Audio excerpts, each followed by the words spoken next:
Palantir est l'entreprise la plus immorale et la plus inéthique au monde.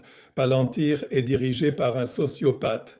Alex Karp devrait être interné en psychiatrie. Il a déclaré: Nous fournissons des données.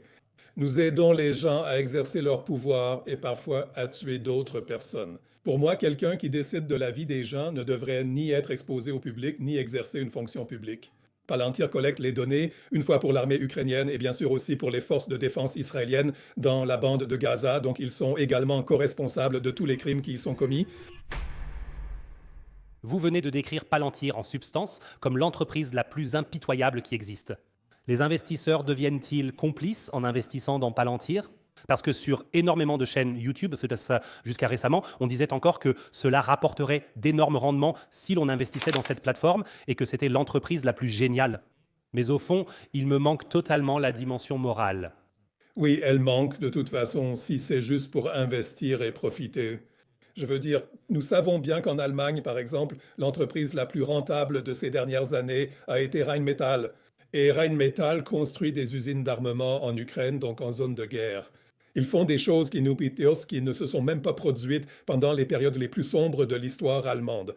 À l'époque, personne n'a eu l'idée d'installer des usines d'armes allemandes quelque part en Russie ou en Ukraine. C'est totalement immoral. Et toute personne qui investit dans ce genre de choses doit accepter qu'on lui reproche d'être complice de la mort de personnes là-bas et de l'assassinat d'innocents. J'ai lu un autre chiffre préoccupant ce week-end. Ce ne sont pas des chiffres du Hamas ou de complotistes, mais bien confirmés par les forces de défense israéliennes. 83% des victimes à Gaza sont des civils, des femmes et des enfants. Donc plus de 100 000 personnes ont déjà été tuées là-bas. En plus de ceux qui sont encore sous les décombres ou qui resteront handicapés à vie ou qui seront également tués dans les prochains jours ou semaines. Est-ce le pire génocide ? Pourquoi la communauté internationale, notamment l'Allemagne, reste-t-elle passive ? Pourquoi aucun politicien ne prend-il clairement position en public ? Le gouvernement et les services secrets israéliens détiennent un grand pouvoir en coulisses. Donc, aux États-Unis, ce qui est relativement clair, il y a l'organisation Comité d'action publique américano-israélien, c'est le Comité d'action publique américano-israélien. Il dispose d'une quantité d'argent incroyable. Il corrompt la plupart des politiciens, surtout du Parti démocrate, mais aussi de nombreux républicains. Ils exercent ainsi une influence financière directe sur la politique. En Allemagne, on utilise la prétendue culpabilité héréditaire liée aux crimes nazis contre les Juifs pour mobiliser le sentiment de culpabilité dans la population.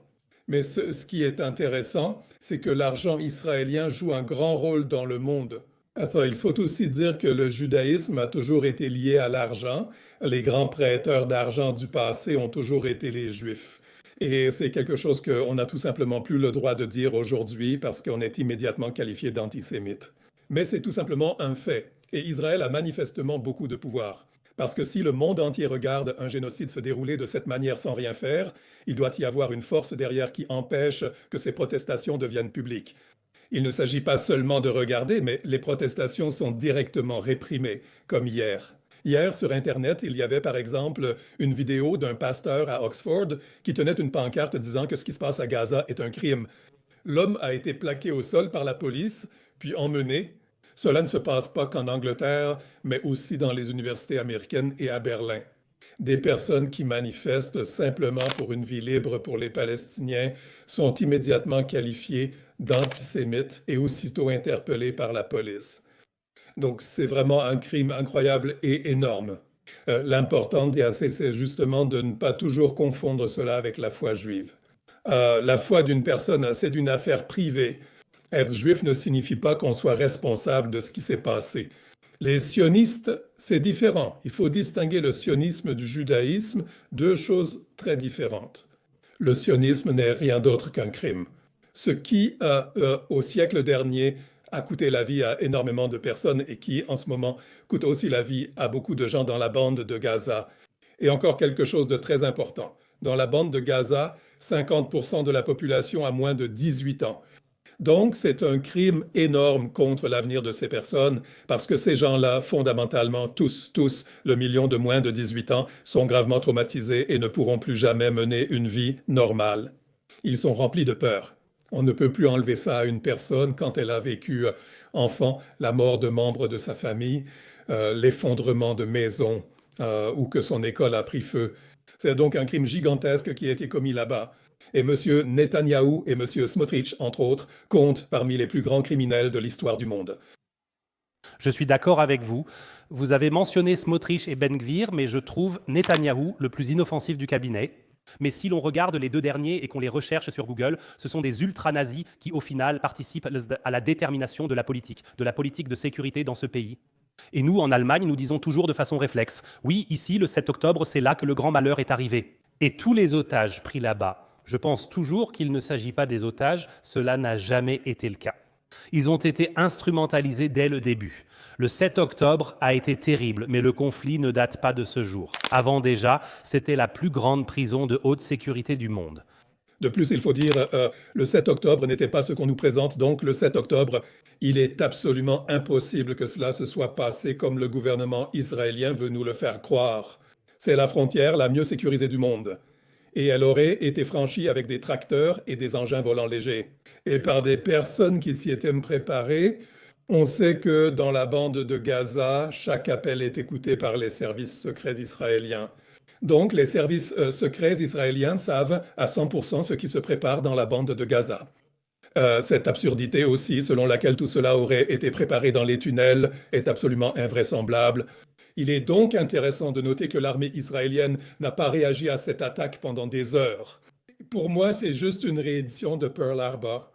À l'époque, les Américains savaient que les Japonais allaient attaquer la flotte du Pacifique et ils ont laissé faire. Ils ont envoyé 2500 jeunes soldats à une mort certaine simplement pour avoir un prétexte d'entrer ensuite dans la Seconde Guerre mondiale. Et Israël avait besoin d'un prétexte pour tout le gigantesque crime qu'ils ont commis là-bas depuis lors. Une opération classique sous fausse bannière que vous venez de décrire. Et d'un autre côté, les Israéliens, avec l'aide de leurs services secrets, sont capables de cibler une bombe de précision dans le sud du Liban, en Iran ou ailleurs, et d'assassiner un chef de la révolution. Et ensuite, ils voudraient nous faire croire qu'ils ne savent pas où se trouvent des centaines d'otages quelque part dans Gaza. Ça n'a absolument aucun sens pour moi. Et en particulier, la frontière non sécurisée pendant de très nombreuses heures. J'ai aussi entendu plusieurs interviews de Tsahal ces derniers mois affirmant qu'il pouvait localiser immédiatement tout ce qui passe de Gaza à Israël, même un chat. Et c'était une action préparée pendant de très nombreux mois. Pour moi, c'est vraiment très suspect. Tout à fait. Et maintenant, la suite. Vous avez évoqué le comité d'action publique américano-israélien qui, il y a peu, était considéré comme une théorie du complot et dont on disait qu'elle n'existait pas. Aujourd'hui, les réseaux sociaux ont récemment apporté une nouvelle dynamique. Et ainsi, le monopole d'opinion des chaînes publiques s'est en quelque sorte érodé. Et Netanyahou veut maintenant interdire d'une certaine manière les réseaux sociaux. Qu'en pensez-vous ? Oui, c'est la conséquence logique pour quelqu'un qui vit dans le mensonge. Il ne peut donc pas tolérer que la vérité soit révélée. Et la vérité, c'est justement que le Comité d'action publique américano-israélien est devenu très puissant et que le Comité d'action publique américano-israélien corrompt toutes ces personnes-là avec beaucoup d'argent. Donc, ça ne m'étonne pas que M. Netanyahou doive recourir à ce moyen, mais c'est comme ça. Cela montre aussi la direction du monde. Donc, nous ne vivrons plus très longtemps avec les réseaux sociaux dans leur forme actuelle. Si le réarmement se poursuit et que le service militaire est instauré, certains canaux seront alors fortement restreints. Je le remarque sur mes propres canaux en ce moment, donc ma chaîne YouTube est fortement restreinte. Je remarque que sur X, je suis fortement restreint lorsque je partage certains contenus. Donc nous n'en sommes pas loin. Monsieur Wolf, si vous parliez aujourd'hui avec vos petits-enfants de l'avenir, que leur conseilleriez-vous ? Comment rester fort et libre dans un monde toujours plus contrôlé ? Le premier conseil que je vous donnerai, c'est de vous informer du mieux possible. Pour chaque information reçue, demandez-vous toujours qui me la transmet et quels sont les intérêts de cette personne à me donner cette information. Donc, ce qui est important, c'est que nous sommes submergés d'informations, mais nous restons tout de même assez désorientés, car nous n'arrivons souvent pas à bien classer ces informations. Se demander qui me transmet l'information et quels sont ses intérêts, nous avons donc de bonnes chances de le classer raisonnablement et ainsi d'obtenir une image à peu près réaliste du présent. Ce serait le premier conseil que je leur donnerais. Le deuxième serait de se connecter avec un maximum de voix critiques, parce qu'en ces temps, il est très difficile de traverser la vie tout seul, en tant que combattant solitaire. Donc, discuter autant que possible avec les autres, mettre tous les problèmes difficiles sur la table et en parler, ce seraient les conseils les plus importants pour mes petits-enfants en ce moment. Il faut rester vigilant car si ça continue, le service militaire pourrait être instauré. Si jamais il y a vraiment une obligation forcée pour les jeunes d'aller à l'armée, qu'ils soient poussés dans l'armée, alors je recommanderais aussi vivement à mes petits-enfants de quitter le pays. Monsieur Wolf, merci pour cette excellente conversation. J'apprécie nos échanges car vous n'êtes pas un donneur de leçons qui suit le premier récit venu. Juste pour aborder des sujets qui sont à la mode et tendance, pour récolter des applaudissements du mauvais côté ou simplement pour flatter son ego, à mes yeux, vous êtes assurément une bonne personne, quelqu'un qui aborde les sujets qui dérangent, qui sont non conventionnels, même si parfois on vous met dans la mauvaise case. C'est cela qui fait la différence. Montrer de l'intégrité plutôt que chercher l'applaudissement. Merci beaucoup. Merci beaucoup.